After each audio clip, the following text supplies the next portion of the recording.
Hello friends, welcome back to our channel Manya academy. और आज के लेक्चर में हम पढ़ेंगे aunt Jennifer's tiger poem by Adrienne Rich. पर इसे शुरू करने से पहले मैं आपसे एक बात करना चाहती हूँ। क्या होता है जनरली कि स्टूडेंट क्या करते हैं, सिर्फ समरी देखी और उसकी वर्ड मीनिंग देख ली और बहुत ज़्यादा जोर मारा तो फिगर ऑफ स्पीच देख ली, बस हो गया। इतना ही करते हैं। पर गाइस, सिर्फ ऊपर से समरी याद कर लेना और एक गाने की तरह क्वेश्चन पेपर में आप अपना आंसर लिख कर आ जाते हैं, वो उसको कोई नहीं देखता। ठीक है, उससे कोई अच्छे नंबर नहीं आते हैं। 100% में से केवल 1-2% ही बच्चे ऐसे होते हैं, स्टूडेंट्स ऐसे होते हैं जो कि एक्स्ट्रा ट्रिगर पॉइंट्स लिख के आते हैं, जो कि मैं अब आपको बताने वाली हूँ इस लेक्चर में कैसे क्या करना है। तो आप बने रहिएगा। और ऐसा तो नहीं है कि आपको बस +2 के पेपर देने और उसके बाद किसी कॉम्पिटिटिव एग्ज़ाम की तैयारी नहीं करनी है। और अगर आप इस तरह से करेंगे जिस तरह से मैं बता रही हूँ, तो आपके बेसिक्स पहले ही क्लियर हो चुके होंगे। आप तो बाकी के बच्चों से कहीं ज़्यादा एडवांस पहले ही हो चुके होंगे। तो इस लेक्चर में मैं आपको बताऊंगी कि आपको क्वेश्चन कैसे अटेम्प्ट करना है, और पोम को जब आप पढ़ते हैं तो किस तरह से पढ़ना है, और पोम के अंदर से ही कैसे ट्रिगर पॉइंट्स को निकालना है, और उन पॉइंट्स को और उनका कंपैरिजन जो है वो बाकी के वर्क से, बाकी राइटर्स के वर्क से कैसे उसे कंपेयर करना है, और उन पॉइंट्स को अपने आंसर में लिख कर आना है, अंडरलाइन करना है। प्रोसेस क्या रहेगा गाइज, ये आपकी रिस्पॉन्सिबिलिटी होती है कि एग्जामिनर को आप विवश कर दें, मजबूर कर दें आपको मार्क्स देने के लिए। किसी भी टीचर के पास जो कॉपी आपकी चेक कर रहा है, आंसर शीट चेक कर रहा है, उसके पास इतना फालतू टाइम नहीं होता है कि वो आपकी एक एक लाइन को पढ़ेगा। आपको किस तरह से क्वेश्चन अटैम्प्ट करने हैं और इस पोम की पूरी डिटेल एनालिसिस मैं आपको करके दिखाऊंगी। और आपको ये बताऊंगी कि अगर आपके पेपर में थीम से रिलेटेड कोई लेंथी क्वेश्चन आ जाता है, या सेंट्रल आइडिया से रिलेटेड क्वेश्चन आ जाता है, या फिर क्रिटिकल एनालिसिस बताने को कहते हैं या समरी बताने को कहते हैं, तो किस तरह से आप ये ट्रिगर पॉइंट्स को अपने आंसर में लिख सकते हैं।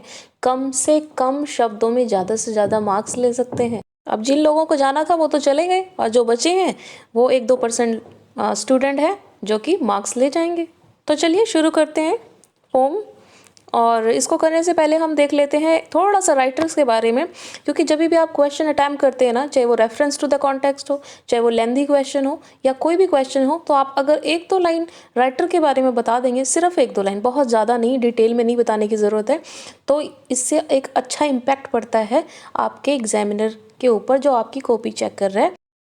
तो हमारी जो राइटर है एड्रिन रिच, उनका जन्म हुआ है 1929 में और इनकी डेथ हुई है 2012 में। ये आप अगर याद कर लें तो बहुत अच्छी बात है। बहुत ज़्यादा जोर मारेंगे तो आपके सिलेबस में सिर्फ 5 पोम होंगी, है ना। तो 5 पोइट के लाइफ और डेथ का जो टाइम पीरियड है वो आप याद कर सकते हैं, इतनी कोई बहुत बड़ी बात नहीं है। फ़ोन नंबर भी आप याद करते हैं। और आगे देख लेते हैं। ये जो एड्रिन रिच हैं वो हैं अमेरिका की रहने वाली थी, और ये एक्टिविस्ट थी, जैसे सोशल वर्कर होती हैं, पोइट थी और टीचर थी, और फेमिनिस्ट। फेमिनिस्ट क्या होता है, जो कि महिलाओं के अधिकारों के लिए, उन पे होने वाले अत्याचारों के खिलाफ लड़ती हैं। ठीक है, fought for women's right and against subjugation of women. तो अब हम देख लेते हैं कुछ टिपिकल वर्ड्स, ताकि आगे जब हम पोम को रीड करें, रिसाइट करें, तो आपको प्रॉब्लम ना आए। तो फर्स्ट है प्रांस। प्रांस का मतलब होता है जंप और move in a spirited manner, या फिर एलिगेंटली, बहुत ही भव्य तरीके से और उत्साह से भरे हुए मैनर से आप जब मूव करते हैं या फिर जंप करते हैं तो उसे प्रांस बोलते हैं। स्क्रीन। स्क्रीन जैसे आपके टीवी का स्क्रीन हो गया, मोबाइल का स्क्रीन हो गया, पर यहाँ पर किसकी बात हो रही है, surface of the tapestry. Tapestry क्या होता है, जिस पर जो आंट जेनिफर हैं अपनी एम्ब्रॉयडरी कर रही हैं, वो सरफेस। टोपास। टोपास क्या होता है, a bright yellow pressure stone, जैसा कि इमेज में आपको दिखाया गया है। इसकी कंपैरिजन आगे आप पढ़ेंगे कि जो टाइगर के बॉडी पर स्ट्रिप्स हैं येलो कलर की, और उससे कंपेयर किया गया है इस टोपास को। And denizen. डेनिजन क्या होता है, इनहेबिटेंट्स, निवासी, कहीं किसी भी स्थान में रहने वाले निवासी। और आगे है शिवैलरिक। शिवैलरी क्या होता है, ब्रेव एंड ऑनरेबल। ये जो क्वालिटी होती हैं ये होती हैं नाइट्स की, जो कि योद्धा होते थे, वॉरियर क्वालिटीज़ होती हैं। कर्टसी हो गया। एंड आइडियल मैन की जो क्वालिटीज़ हैं वो आगे हम पढ़ेंगे, ये टाइगर में बताई गई हैं। And certainty means confidence. Fluttering, fluttering का मतलब होता है कांपना। Moving with a light irregular trembling motion.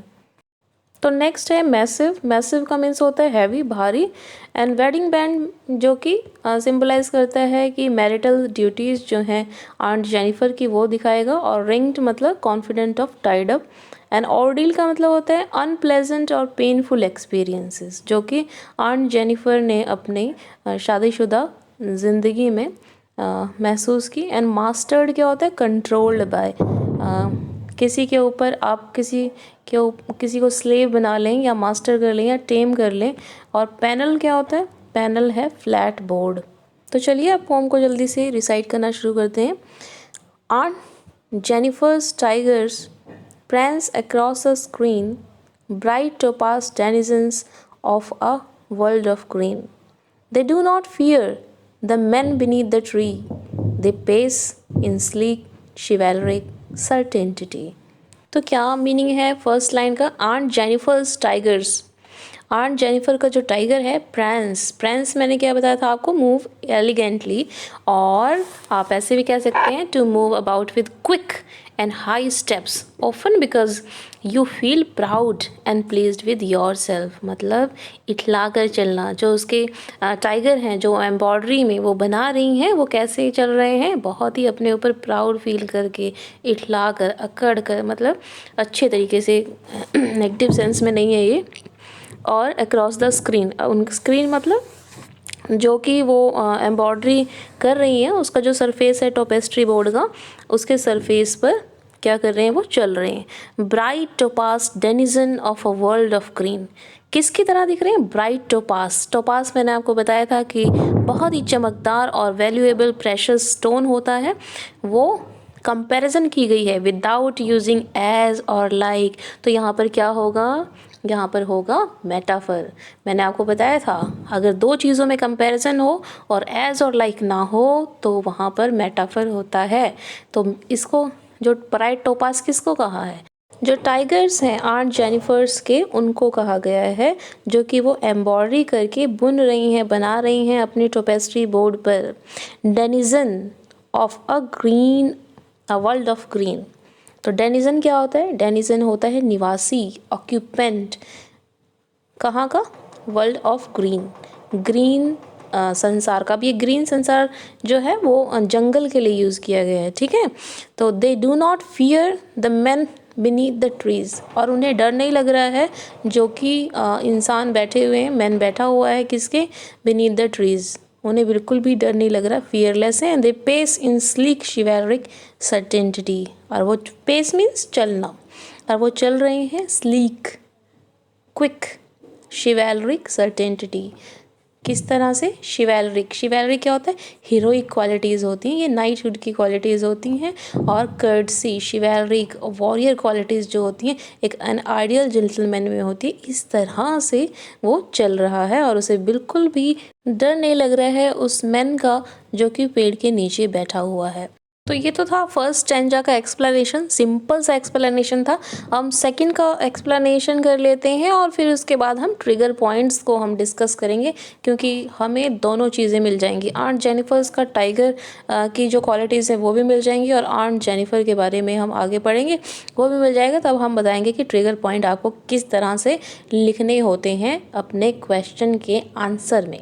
Second है, aunt Jennifer's fingers fluttering through her wool find even the ivory needle hard to pull. The massive weight of Uncle's wedding band sits heavily upon Aunt Jennifer's hand. अब आप इसमें क्या देखेंगे, बहुत ही simple language है, बहुत मुश्किल तो है नहीं। आंट जेनिफर्स की जो फिंगर्स हैं फ्लटरिंग थ्रू द वूल, वूल जब वो एम्ब्रॉयडरी कर रही हैं तो क्या कर रही हैं? फ्लटर कर रही हैं। फ्लटर मीन्स मैंने आपको बताया था कि कांपना, कांप रही हैं। अब ऐसा तो कांपता किस लिए इंसान? या तो बहुत ज़्यादा ठंड लगी हो, या बहुत ज़्यादा बुजुर्ग हो गया हो, ठीक है, या फिर उसे किसी का डर हो, तब कांपती हैं। तो हम आगे पढ़ेंगे तो हमें पता लगेगा कि ये किस वजह से कांप रही हैं। Find even the ivory needle hard to pull. अब जो आइवरी निडल, आइवरी क्या होता है? जो कि हाथी के दांतों से बनी हुई निडल होती है, वो बहुत बारीक होती है, उसे भी खींचना, पुल करना उनके लिए मुश्किल हो रहा है।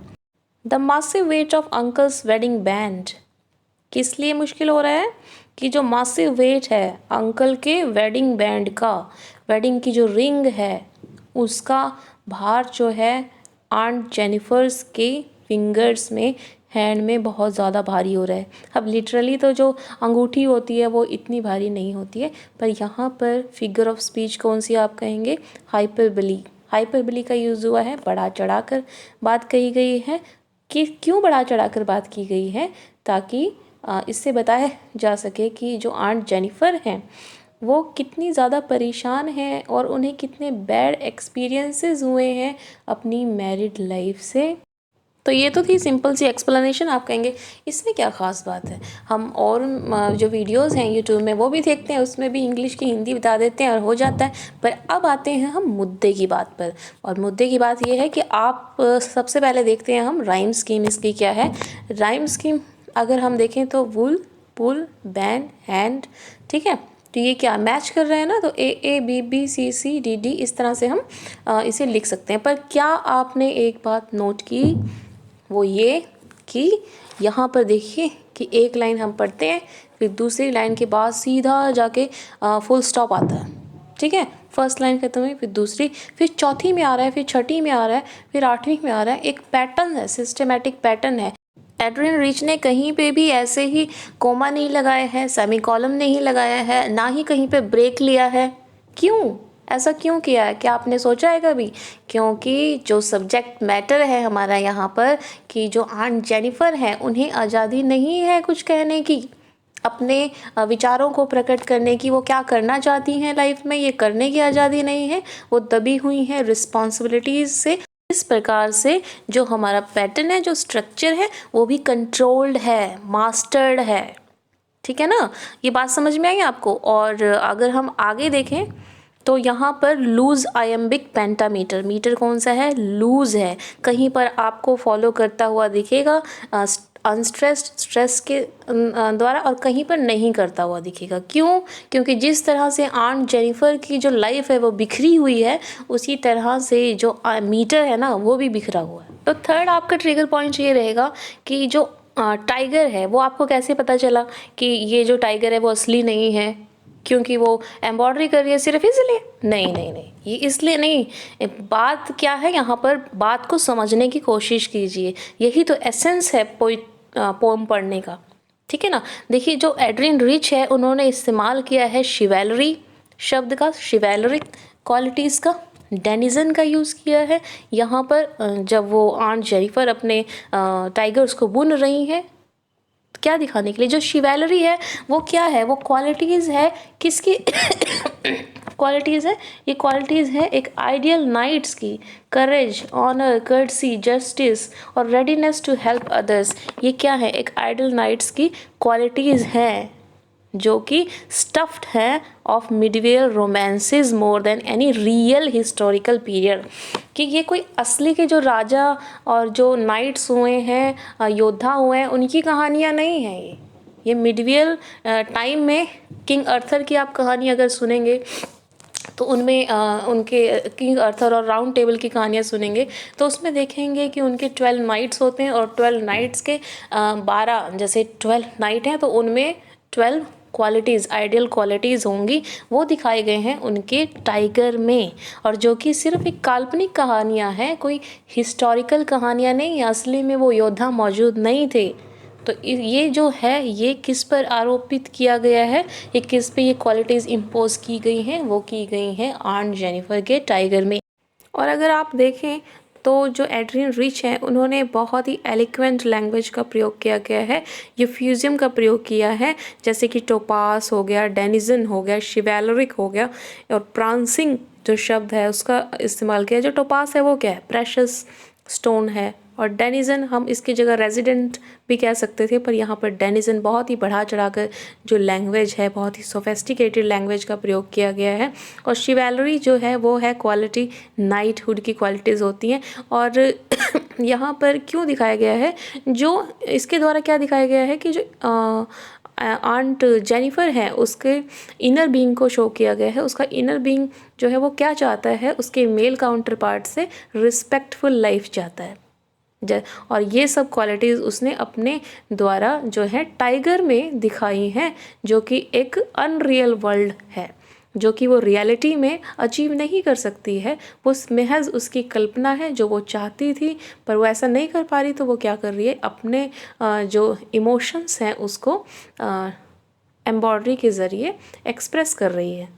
अच्छा, एक और बात आपने अगर नोटिस किया होगा तो जो ये एड्रिन रिच हैं, इन्होंने आंट जेनिफर को कोई बड़ा काम करते हुए नहीं दिखाया है, जैसे कि पेंटिंग वगैरह करते हुए नहीं दिखाया है, बल्कि इन्हें एम्ब्रॉयडरी करते हुए दिखाया। आप देखेंगे जो आर्ट है, पेंटिंग है, is seen as highly valuable and displayed in museum and taught in schools. या आपको म्यूजियम में रखे हुए दिखेंगे, आपको पेंटिंग का जो वर्क है, आर्ट का जो वर्क है, और स्कूल्स में भी आपको पेंटिंग, ड्राइंग ये सब सिखाया जाता है। पर क्या आपको स्कूल कॉलेजेस में कढ़ाई करना या फिर स्वेटर बुनना तो नहीं सिखाया जाता है। तो ये जो क्राफ्ट का वर्क है is often dismissed as trivial things, because the fact is that the embroidery is a craft heavily associated with traditional womanhood। तो जिस तरह से ट्रेडिशनली क्या होता है कि एक लेडी को क्या आना चाहिए, सिलाई, कढ़ाई, बुनाई, और ये जो है पैट्रियार्कल सोसाइटी के द्वारा जो नॉर्म्स और रूल और रेगुलेशन सेट कर दिए गए हैं, that women has to follow them. ठीक है, ये दिखाने के लिए जो एड्रिन रिच हैं, उन्होंने आंट जेनिफर को एम्ब्रॉयडरी करते हुए दिखाया है, कोई बड़ा काम करते हुए नहीं दिखाया है। अच्छा चलो, अब एक कंपैरिजन कर लेते हैं वर्क्स का। तो ये जो बड़ा काम करने की बात थी, तो 20th सेंचुरी की एक राइटर हुई हैं, फेमिनिस्ट राइटर वर्जीनिया वुल्फ। आपने नाम भी सुना होगा, आप +2 के स्टूडेंट हैं तो मे भी ना भी सुना हो, पर मैं आपको बता रही हूँ कि जो वर्जीनिया वुल्फ हैं, उन्होंने अपने अ रूम ऑफ वंस ओन, ये राइटिंग वर्क है, उनका नाम है। इसमें क्या कहा है कि अगर विमेन को कुछ बड़ा काम करना है, जैसे राइटिंग का काम करना है या राइटर बनना है, तो क्या चाहिए, a women must have a handful of money and a room of one's own. उसे पैसे चाहिए, तक पैसे किस चीज़ को शो करता है, पावर को शो करता है, और क्या चाहिए, स्पेस चाहिए, रूम चाहिए कि वो अपनी फीलिंग को एक्सप्रेस कर सके, उसे भी शांति के 2 पल चाहिए। अच्छा, एक और राइटर हुए हैं मिशेल फुको, पॉल मिशेल फुको। ये जेंट्स हैं, मतलब मैन है, मेल राइटर हैं, जो कि फ्रेंच से बिलोंग करते हैं, और इन्होंने थ्योरी दी है relationship between the power and knowledge. ये कहते हैं कि पावर और जो नॉलेज है, जिसके पास पावर होगी उसके पास ही और ज़्यादा नॉलेज होगी। अब पावर अगर हम देखें अपने घर से ही शुरुआत कर दीजिए, तो आप देखते हैं कि जो आपके भाई हैं, ब्रदर हैं, या फिर जो मेल हैं, मेंबर हैं, उन्हें ज़्यादा प्रेफरेंस मिलती है बजाय कि जो लेडीज़ हैं या गर्ल्स हैं उन्हें। तो अगर अभी आप देखेंगे कि आपको कहीं कोचिंग सेंटर में रहने के लिए जाना है, या दूर कहीं आपने ट्यूशन लगाई है, तो आपकी सिक्योरिटी का ख़तरा रहता है घर वालों को। और अगर उस कंपैरिजन में हम देखें तो जो आपके ब्रदर हैं, उनके लिए वो चाहे रात में आए, दिन में आए, कोई फ़र्क नहीं पड़ता, है ना। तो ऐसा है, और उनके पास पावर है तो वो ज़्यादा से ज़्यादा नॉलेज भी एक्वायर कर सकते हैं। नॉलेज होगी तो पावर होगा, और पावर होगा तो अल्टीमेट जो अथॉरिटी है, जो रूल करने की पावर है, वो किसके पास होगी, मेल के पास होगी, पैट्रियार्कल सोसाइटी के पास होगी। वो डोमिनेट करेगा, मास्टर्ड करेगा, किसको, फीमेल को करेगा, क्योंकि फीमेल को अपॉर्चुनिटीज़ ही नहीं मिलती। हालांकि आज के टाइम में तो बहुत बदलाव आ गया है, पर फिर भी ऐसी सिचुएशन है बहुत सी जगह पर, और ये तो बहुत टाइम पहले की बात हो रही है ना, 1951 में लिखा गया था, ये तब की बात हो रही है। अच्छा, ईयर की बात हो रही है तो मैं भूल गई आपको ये बताना कि ये जो पोम है आंट जेनिफर्स टाइगर, ये एड्रिन रिच का एक एंथोलॉजी कलेक्शन है, जिसका नाम है अ चेंज ऑफ वर्ल्ड, 1951 में लिखा गया। उसके अंदर ये जो पोम है वो आई थी, पब्लिश हुई थी। तो ये सबसे पहले अपने आंसर में ये आप ज़रूर मेंशन करेंगे।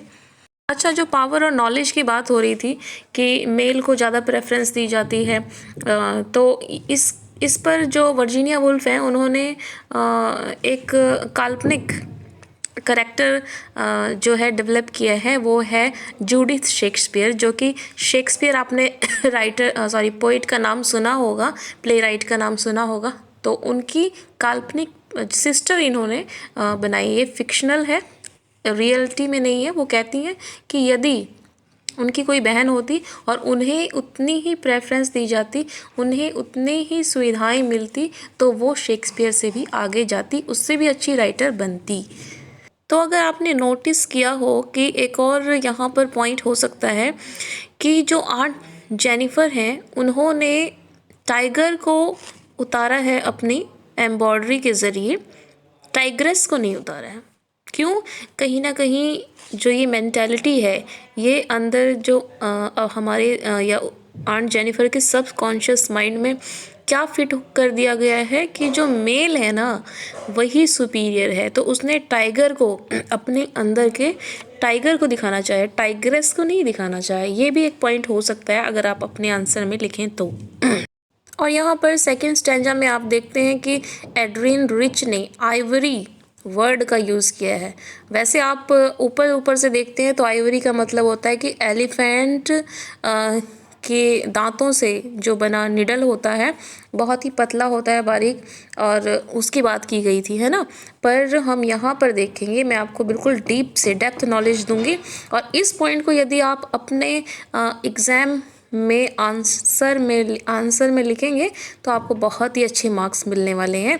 क्योंकि ये जो आइवरी है ना, it has been traditionally regarded as a symbol of imperialism. Imperialism क्या होता है ये मैं आपको अभी बताऊंगी। And is associated with the male hunter preying on a helpless victim. अच्छा, तो इम्पीरियलिज़म की बात मैं कर रही थी। इम्पीरियलिज़म अगर समझें तो आप ऐसे ले सकते हैं कि जब अंग्रेज़ हमारे यहाँ पर आए थे इंडिया में, तो वो क्या थे, वो मोर पावरफुल थे और हम लेस पावरफुल थे। मतलब पावरफुल ही नहीं थे, वीक थे। और उन्होंने हमारे ऊपर क्या किया, शासन किया, और हम क्या थे, हेल्पलेस थे, विक्टिम थे। हम विक्टिम बने ना। तो जब पावरफुल कोई व्यक्ति होता है और जो कमज़ोर पे क्या करे, अपना अधिकार जमाए, शासन करे, तो वो है इम्पीरियलिज्म। तो यहाँ पर हम क्या देखते हैं कि इस पोम में एड्रिन रिच ने आंट जेनिफर को क्या दिखाया है, विक्टिम दिखाया है थ्रू आइवरी। आइवरी क्या होता है, अगर हम लिटरली भी बात करें तो एलिफेंट क्या है, एलिफेंट इनोसेंट है, हेल्पलेस है, उसका जाके इंसान जो है, ह्यूमन बीइंग जो है, उसको हंट करते हैं। यहाँ पर हंटिंग है, ठीक है ना। तो और अगर हम रियल वर्ल्ड में बात करें तो आंट जो जेनिफर हैं उनका हंट किया गया है यहाँ पर, वो विक्टिम है, हेल्पलेस हैं। और किसने किया है, ये किया है अंकल जेनिफर ने, ठीक।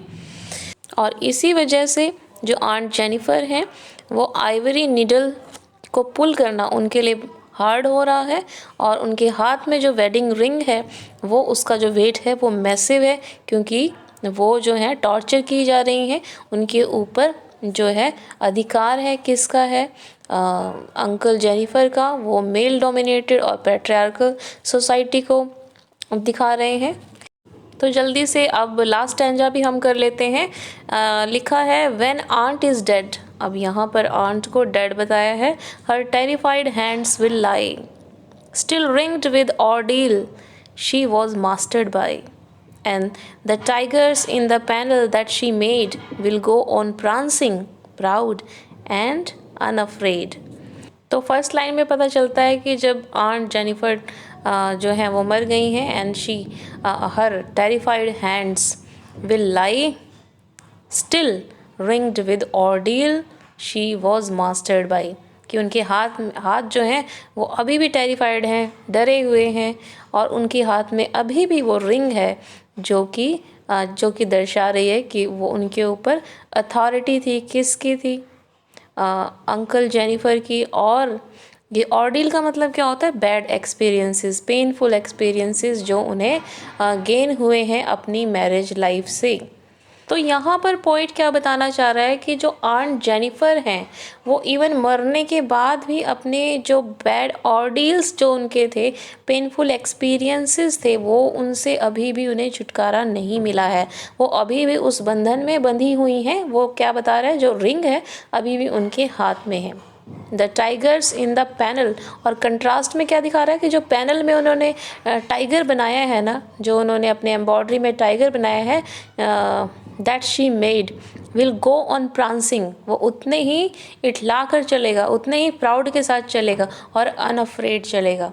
तो यहाँ पर एक आयरनी भी देखने को मिलती है कि जो टाइगर है, एक तरफ तो उसे बहुत ही प्राउड तरीके से वो चल रहा है और प्रांसिंग है, अनअफ्रेड है, फियरलेस है, पर वो किसके अंदर है? उस पैनल के अंदर ही। फिर उसकी बाउंड्री भी उन्होंने खींच दी है कि उसके अंदर ही, एक तरफ तो बिल्कुल फ्री बता दिया है और दूसरी तरफ क्या कर दिया, उसकी एक बाउंड्री खींच दी है। तो यहाँ पर आयरनी है।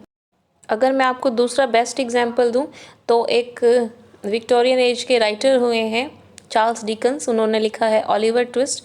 उसमें ऑर्फेन चिल्ड्रन के बारे में बताया है कि ऑर्फेन जो अनाथ आश्रम जो होते हैं, वहाँ पे क्या होता था कि बच्चों को, छोटे छोटे बच्चों को 4 बजे उठा दिया जाता था सर्दी में, और उसके बाद उन्हें क्या करते थे कि बर्फ़ वाले पानी में उन्हें नहलाते थे, और उसके बाद क्या करते थे कि ताकि उन्हें ठंडी ना लग जाए तो उन्हें क्या करते थे, उनकी कोड़ों से पिटाई करते थे।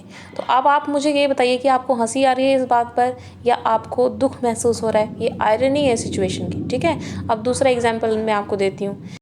अब 2017 में मानुषी झिल्लर जो हैं वो मिस वर्ल्ड बनी।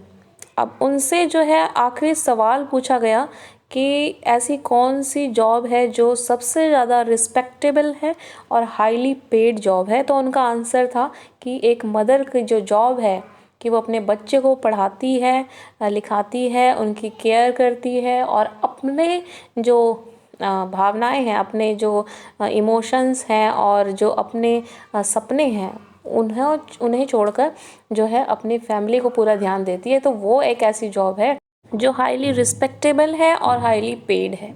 पर मुझे ये बताइए कि अगर आप किसी इंटरव्यू में जाते हैं, टीचिंग के या फिर किसी और प्रोफेशन के इंटरव्यू में जाते हैं और आपसे इंटरव्यूअर पूछता है कि आपको क्या एक्सपीरियंस है, हम आपको क्यों हायर करें, और आप इस पर जवाब देते हैं कि क्योंकि मैंने 10 से 12 साल हो गए हैं, मैं अपने बच्चों को पाल रही हूँ और बिना कोई शिकायत करे और अपने सपनों को दबाते हुए मैं अपनी फैमिली की सारी रिक्वायरमेंट को पूरा कर रही हूँ बिना अपने बारे में सोचे हुए। तो क्या आपको वो हायर करेंगे या फायर करेंगे? मुझे ये बताएं।